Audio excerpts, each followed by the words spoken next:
šventės ne už kalnų ir metas truputėlį pagerinti savo odą, kad priduoti jai tokio švytėjimo, skaistumo, porų sutraukimo. Ir tai bus mikroadatinė mezoterapija. Ši procedūra neturi praktiškai reabilitacinio periodo, bet šita vitaminų bomba, kurią mes suvesim su mikroadatom arba dermapen arba dermoroleris, duos superinius wow rezultatus. Oda turi būti idealiai švari. Priemonės, kurias suvedinėsim, gali būti labai įvairios. Kaip matot, tiek savo konsistencija, tiek sudėtim, bet kaip bebūtų, jie būtinai turi būti skirti mezoterapijai. Visiškai sterilų paskirčia. Nusistatom adatų gylį.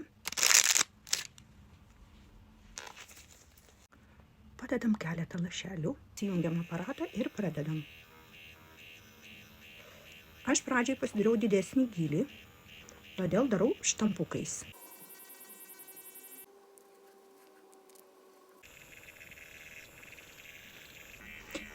Taip, mes jaučiame adatas, jaučiam truputėlį, kad yra nemalonu, darykite tiek, kiek iškenčiat, aš šį kartą 1,5 pasidariau gylį ir tai yra pakenčiamai, nes aš šį kartą darau viską be anestezijos. Pradirbkite visą savo raukšlės linijom kiekvieną centimetrą.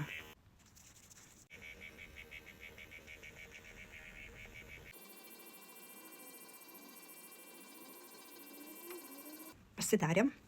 Dabar pas mus viskas raudona, atrodo, kad tempia odą, bet tai yra laikinas dalykas, rytoj praktiškai nieko nebus, nes nedariau super stipriai, nedėjau nei anestetiko turinių topinio ir žodžiu, bet jau už kelių dienų mes jau praktiškai matysim, kad oda atsigavo, pradėjo švytėti, žinokit, nes aš naudojau amino rūgštis, hialurono rūgštį ir dar vitaminai. Ten toks bendras kompleksas, aš ėmiau netgi šį kartą keletą ampulių. Tai va, užbaigimui uždedam vaisto likučius jūsų mezokokteilių. Procedūra ne tik priduos odos švytėjimo, ne tik kovai su postakne, su randais, su odos nelygumais, bet tai yra kolageno sintezės didžiulė stimulacija.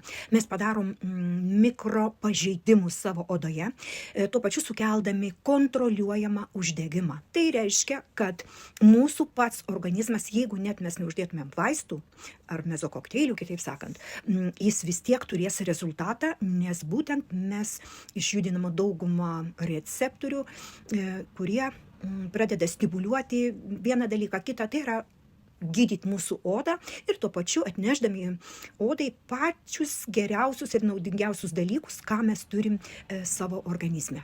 Tai va.